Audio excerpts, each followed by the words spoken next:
What's up, guys? It's John Kill 3D Gaming here. We get to finally sit down and let us review Star Wars Battlefront 2. Now, I'm gonna ignore all the controversy. I'm ignoring all the bullshit. Everything that led up to this game, it's just driven me fucking nuts. If you see my last video, you'll understand. How is this game on its own if all the bullshit wasn't tied to it? Is it a step up from 2015's Star Wars Battlefront, or is it more of the same? And I can tell you right now, it is a huge step up. The game is double the amount of content than we got the first time around. Though I did like the previous Battlefront, it was disappointing.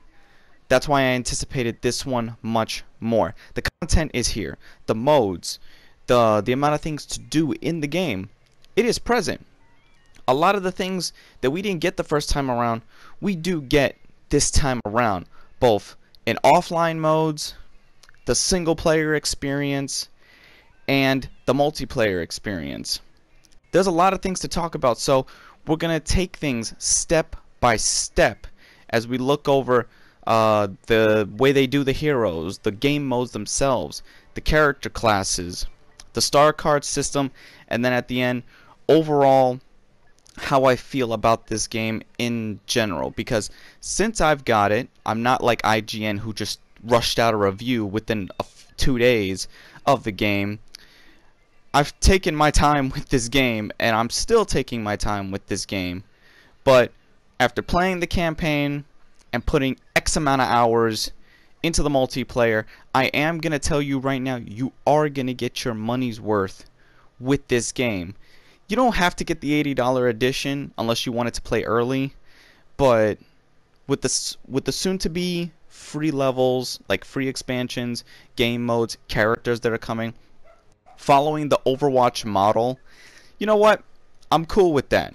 Now, I will talk at the end about the microtransaction system just to go over it, because I think I've said enough and it's driven me berserk, but I'll save that toward the end. But let's talk about the main thing with this game, the newest feature to this game. That is the single player experience. If you total the single player experience in this game with the book Battlefront 2 Inferno Squad that leads with the story of Iden Versio, this is a good conclusion to Iden Versio's story. I highly recommend you read the book. Now, IGN wanted to be petty little fucks, play the game on easy, and said it was 4 hours. No, I think the game took me about 12 to 13 hours on normal, and not to mention playing it on hard leads up to another few hours, so that's like 15 to 16 hours, and I am totaling Iden's story from Battlefront 2's book, which was a 12-hour audio book. So when you total the story of Iden Versio here to that story, you come out with a 30-hour story. Not in the game. It's broken up between the book and here. But the story here, it's a solid Star Wars story. And you do jump around playing different characters. It doesn't always focus on Iden. But you know what? That's what Star Wars was. Star Wars did jump around from character to character to character in the films. So this feels like a really good middle point between episode 6 and 7. You start off from the imperialistic view, because in the original Battlefront 2 you did play as the 501st Legion, but this is a truly cinematic campaign, not just strung along missions and journals of the clone troopers that we got in the previous old 2005 game, which is still a great game, but I feel that this game is actually second place behind it. And in story, it does blow the original Battlefront 2 story out of the water. Iden Versio is a very compelling character. I like her. I wish she was in the films. Maybe we can get a Star Wars standalone film with her. You know, guys, I'm just saying. The sounds is there. This is through and through Star Wars. You could say a Star Wars story, 2020 movie. I'm just saying. Every character in this story mode from our legendary heroes of the films also, cameo levels, which is great. So that's much about the story. All I have to say about the story mode. The story mode was great, and I want more. Now let's get into the meat of Battlefront 2. The single player campaign, think of it as an appetizer. It was a good start. It's a good way to get you into this game, but the multiplayer is where the game shines. Galactic Assault replaces the Walker Assault mode from the previous game. This takes you across all three of the Star Wars eras: the Clone Wars, original trilogy, and the New Era trilogy. Every mode on, well, every map on every planet has a different objective for both the Empire, the Rebellion, the Separatist Alliance, the First Order Stormtroopers, the Resistance, and so on. Every game type is in these modes. Galactic Assault has you doing very thematic missions, both either to defend, destroy certain points, capture certain points, retrieve certain things, or basically fend off assaults. Now, I do like this mode. It is a huge step up from Walker Assault, which Walker Assault was great and all, and it did fit the game's design from the last game, but we could have used more. And unfortunately, the player base was split in the last game between different modes and different expansions.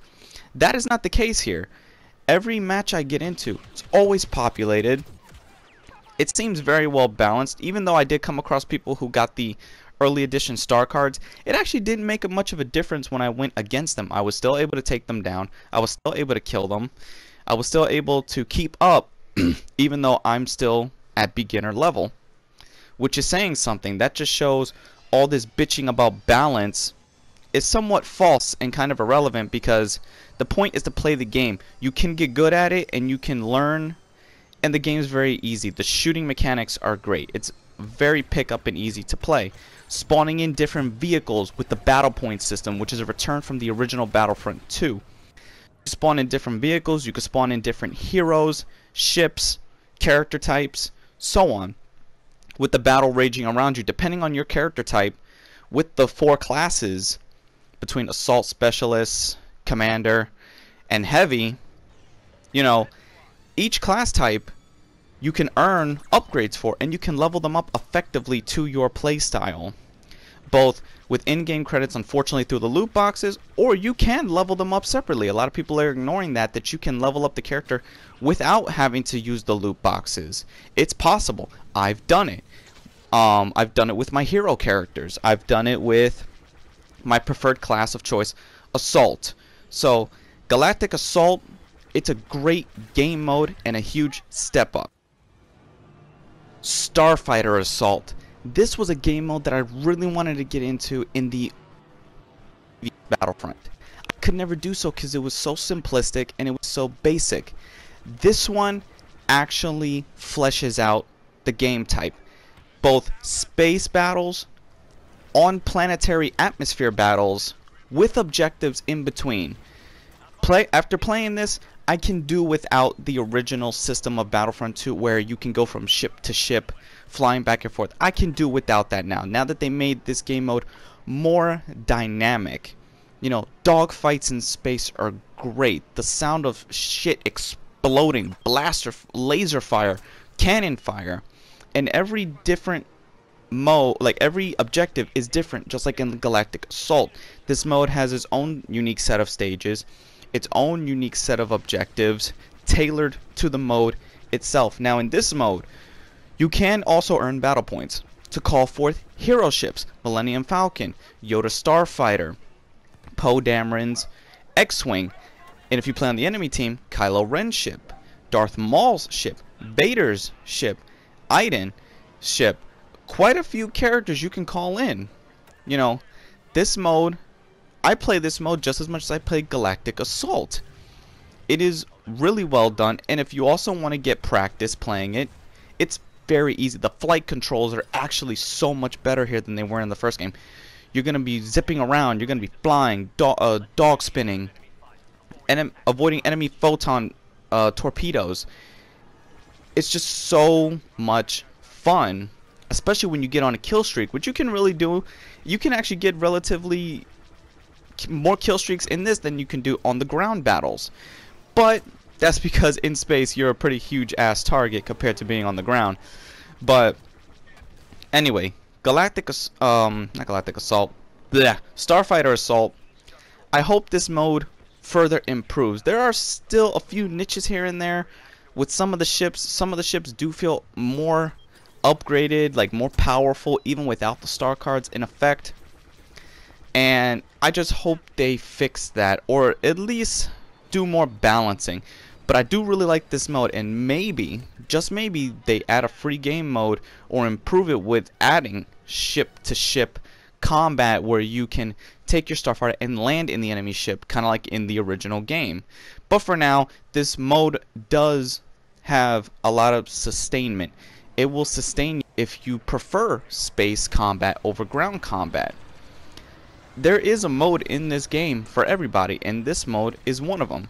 It gives me options in my game choices when I want to go through the menu and decide when I want to play. So this mode is for flying fans entirely. Of games, if you like to fly, this will be your game mode of choice. But yeah, Starfighter Assault, I didn't think I was gonna like it as much. I was wrong. I really did enjoy it compared to the first game. First Starfighter Assault mode was disappointing, but I'm always coming back to this one. And every ship is upgradable. You can upgrade the ships, upgrade the types to your liking to fit your playstyle. They weren't kidding when they said that they wanted to make this game very customizable to the player, and they have. They really have. I'm impressed, and this mode is a ton of fun. Now, a real interesting mode is Rush Mode. Yes, it's going to be compared very similar to the Battlefield series Rush Mode. This is made by DICE and EA after all. But Rush Mode, I play it very minimal. Not to say I don't like it. It's just that it's very simple. It's like a back and forth capture the flag tug of war mechanic, where the rebellion have to pull something to their side, or resistance, and you play as the Empire or First Order, and you have to retrieve that item and keep it on your side. So it shows you that it's back and forth, but this mode does not have heroes in an effort for balance, because heroes would be very broken only having 16 people at a time, 8 versus 8.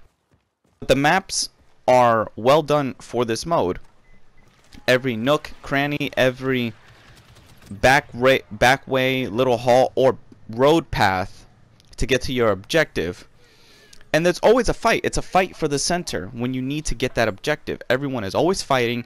There's constant action everywhere. And the classes here, the classes are acceptable here, but I feel that Rush Mode needs to kind of take away some of the certain classes, because some of the classes can steamroll this mode and make it easy for the team, for either the opposing team, the opposing team or the defending team, if they use a specific class, namely the heavy class, because the heavy class is overpowered in this mode. If they was to remove the heavy class from this mode and the sniper class and just keep the commander and the assault, I'd say this mode would be a lot more balanced, and maybe I'll jump back into it a little bit more.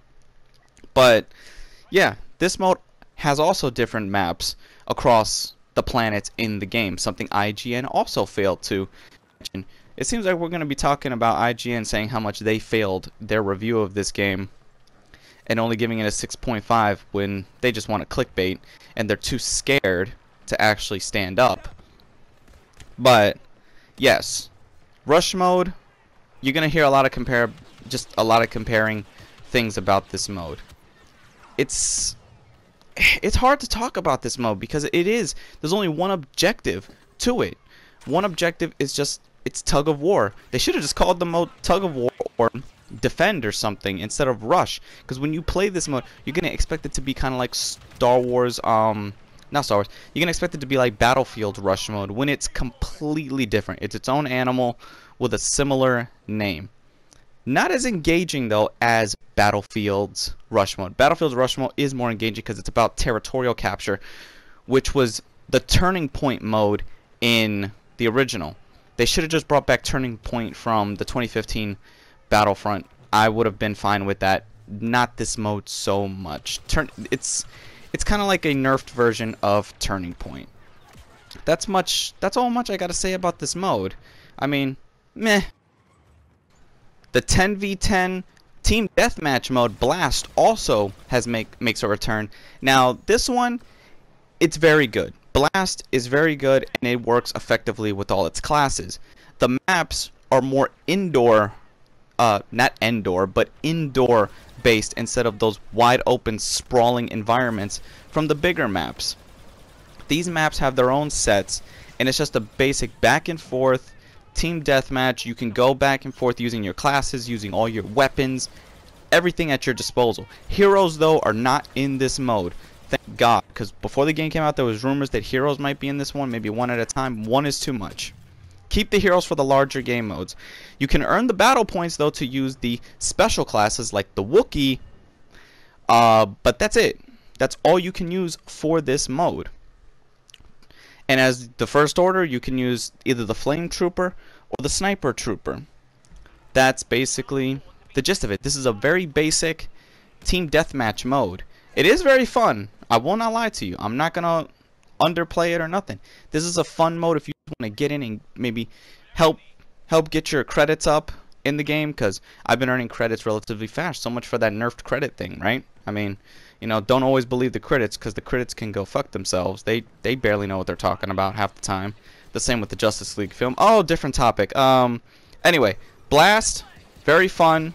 If you have the game, I'm pretty sure you're a fan of team deathmatch in these games. Now, my favorite mode, Heroes versus Villains, has been improved so much. No more do you have to wait your turn to choose a hero. No more having troops in the middle of this fight. This is traditional Battlefront 2 right here. You can only play as the heroes in this mode, and you can choose from any one of the heroes. Now, there's greater variety. The maps work for this mode. This mode gave me a lot of nostalgia from 2005's Battlefront, when you would play Mos Eisley Assault mode, where it was just heroes versus villains. This mode is one of my favorite modes. I play this between Galactic Assault and this is where most of my playtime is, because I also get to test out my characters. I get to test out my upgraded heroes to see what abilities I can use, what abilities work, what abilities damage the heroes or the villains. And these matches, there's not a lot of bullshit or BS cheap ways to win like in the original game. This is through and through team deathmatch with the heroes, which is great. That is the one thing I wanted from the 2015 game that I did not get. We just got like a cheaper version of heroes versus villains that it was so dumb that you have to wait your turn, and sometimes you never even got your turn. This game mode is accessible for anybody that you want to play as the hero. You can. I mean, you still have to choose whatever hero is not being used. You have to be quick and choose the, like, if you want the lightsaber character, but the option is there for you to use the other heroes. And it's greatly appreciated that this mode has been improved immensely. Okay? Every match of heroes versus villains, it's tense. It's gratifying, especially when you're on a dominating killing streak as either Darth Vader or Kylo Ren. And the ability to have cross-era heroes in the game modes, yes, it messes with the lore a little bit, but you know what? That's what makes the game fun and unique. Having characters who never crossed before, and those who have crossed, going at it, having a slugfest online. Okay? This is one of my favorite modes, and I hope it gets improved with all these free seasonal updates to the game. This mode right here is the best. One of the best, at least. So, Heroes vs. Villains is great.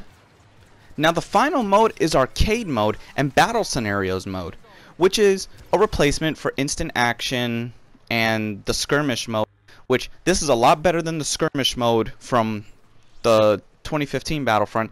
Still not as good as Instant Action, but you know what? This one is close enough and it's fun. It is actually a fun mode to play with your friends in versus or co-op. And I heard that there was a level cap with the credits. Yes, there is, because I can understand that for farming reasons, but You can actually still earn credits playing this mode even with the level cap. There's objectives, there's challenges, and the challenges are relatively easy to complete. They're simple. This mode also gives you good practice with character types, both heroes, villains, and trooper types. So arcade mode is a good practice mode and a very rewarding practice mode, because doing the challenges give you the motivation and the practice you need to go online, and you can also build up to level up your characters. This mode is really fun. It's a fun game mode. Not the best, okay? It's not the best, trust me. I still miss the original game modes from 2005. I do. But compared to 2015's version, this one is a true step up. Okay, the 2015 version did have unique game modes like sabotage, infiltration, and so on, and I hope they bring those modes back as well, because those were some really good maps, not maps, but objective-based game modes. This is a good improvement. This is a step in the right direction, and I know EA is not the most liked company. They're hated by many, but I can't bitch about them with this mode here. And if it prevents people from farming, because that can destroy progression by farming offline and then take shit into the online mode, I can agree with that, and a lot of you can too. You wouldn't want to be busting your ass online for hours to know some asshole can use the arcade mode to level up, but you only earn 100 credits, which is the controversial part, but you still earn close to 250 credits, sometimes 500 or 1,000 by doing the challenges. And the challenges is just killing an amount of clone troopers or stormtroopers or droids. Whatever era you're playing the mode in, that's basically what it is. So arcade mode, it's a nice addition. It's a very nice addition, and so much better than that bullshit stupid skirmish mode, which was also busted in the freaking 2015 game. Hero tokens wouldn't work, stupid ass fucking power-ups. But arcade, I can't say any more about it. It's fun. Alright guys, I think I've said enough about this game. Overall, with this game, it's not what people have made it out to be. It's not the the controversy is completely overshadowing a very fun game, a very fun improvement game as well. You know, this game has the look, it has the sound, it has the vibe, the atmosphere. It is a Star Wars game through and through. It is what you would expect from a sequel. It is a huge improvement. Star Wars Battlefront 2 is not a failure, and it's not a shitty experience like some of the critics make it out to be. All you gotta do is do this. Don't listen to the critics at all. Play the game for yourself. See if you like it, okay? And if you're a Star Wars fan, I'm pretty sure you already have bought it and you've analyzed the game to realize that, yeah, some of the critics were being too hard, and some of them just had their thumbs up their asses, or they got their checks to just talk shit, okay? Star Wars Battlefront 2 is a fun game. It's a fun sequel. And I really do want a Battlefront 3, but I want more improvements. But I'm satisfied with this. This was a good $60 purchase. Now, let's talk about the fucking loot box system, because everyone's going to probably say, oh, you're leaving it out. You're leaving it out. I'm not fucking leaving it out. Okay? Guess what? The loot box system could be completely ignored in this game. No bullshit. It could be completely fucking ignored.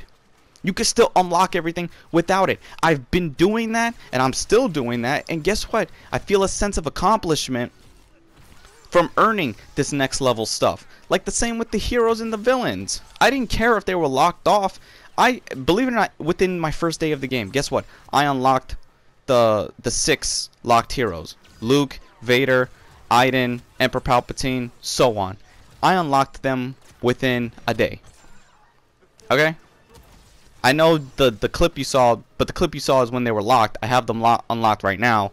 And I think it's fine where I don't have to unlock them. I really don't. I just want to unlock the ones I want to unlock, which is the lightsaber characters. The gun characters I really don't use. I'm more of a lightsaber person. So, the loot box system, look, go into this game and just ignore all the fucking bullshit, ignore all the controversy. Do not let it tamper your enjoyment or potential interest in the game. Now, I will say this. EA needs to get their fucking shit together, because we're not going to take this shit, and I'm glad that they removed the microtransactions temporarily. That gives more time for people to catch up and play, and to catch up and unlock things through hard work and progression. Okay? So, with all that being said and done, what would I rate this game? Like I said, it's a huge step up from 2015's Battlefront. It's still nowhere near Battlefront 2 from 2005, but you know what? It's in between. Let's see. IGN gave it a 6.5, which is, they clearly didn't even play the game in detail. You already know. If I was to say a fair rating is a 7.9 in my book. 7.9. It's a good game. Still needs improvements like any game. I have had a little bit of issues with certain levels. You know, only 2 levels I faced had lag, which was Kashyyyk and Naboo. But that's 2 levels out of the rest of the game that ran smoothly for me. I had never been kicked from a game. Every game I get into is relatively fast. So this is a very stable game launch. Right out the door. Very stable. And, you know, with patches and improvements coming in the future. Indefinitely. You know, this game has me sold. It had me sold. I didn't reserve it. I paid for it. You know, I went to pick it up to see if, you know, did the star cards bonus thing really needed to be an effect in the game, and it is not. You can't even compete with those high level star card people with the lower tier cards, because I have done it. Alright, so like I said, you want to buy this game, go into it with an open mind. Ignore all the fucking bullshit. That's all I gotta tell you. Please ignore all the bullshit, because I don't want it to destroy your enjoyment of this game. And as a Star Wars fan, us as a community, yes, we have changed. Cause you don't want to. EA does not want to fuck with us. They better have fixed a lot of shit. Okay, this is one of the strongest gaming communities. The Star Wars fans have spoken. EA, you better fucking listen. So, Star Wars Battlefront 2, 7.9 like I said. And I'm going to continue to enjoy this game until God knows how long. So, until next time, guys.